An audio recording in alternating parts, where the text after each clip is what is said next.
Historia e Dionit dhe Olës ishte një nga romancat më të përfolura të këtij sezoni të Fermës VIP. Mes afrimitetit, debateve dhe emocioneve të forta, dyshja arriti të krijonte një lidhje që mbajti publikun të gëzhtuar pas ekranit. Por çdo gjë u trondit kur vëllai i Olës udhtoi nga Anglia drejt Tiranës, t'i dhënë motrës një mesazh të qartë. Çdo nga kjo lidhje më ke premtuar që do të ishe serioze dhe këtë sjellje unë nuk ta toleroj. Në të kundërt, do të kthehemi bashkë sot në shtëpi.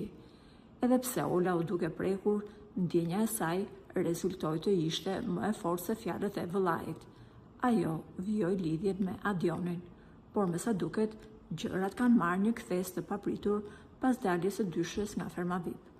Mesazhi që ka dhënë vllai i Olës duket se është marrë seriozisht edhe nga Adioni. Ai ka kërkuar prindërve që të shkojnë për t'i kërkuar dorën për fejes Olës në shtëpinë e saj në Malësi të Madhe. Në postimin e tij të fundit, Adioni shihet i përqafuar ngrohtësisht me Olën, por detaj që të roqi vëmendje më të madhe ishte vendodhja, Malësi e Madhe, vendlindja e familjes të ish konkurrentes. Për më tepër, një tjetër foto bardhëzi, ai u shfaq i përqafuar me një burr të moshuar. Ky ishte babai i Olës. Ky gjest tregon qartë se akulli është shkrirë, dora zgjatu dhe raportet me familjarët janë rregulluar.